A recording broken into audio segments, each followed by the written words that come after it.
ჩინურ რესტორანში რო შედიხარ, სხვადასხვა ფერის ბულგარულები აქვს, ფერი არ არის დაკარგული.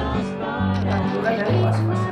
და შემდეგ ძალიან ბევრს უმატებენ, ბევრ სადილებს უმატებენ ისინი ჯინჯერს, ჯანჯაფილს.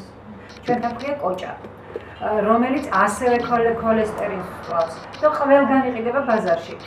ჟენშენი თუ გაგიგიათ, ორენჟ ჟიზნის სიცოცხლის ფესვი, ხო?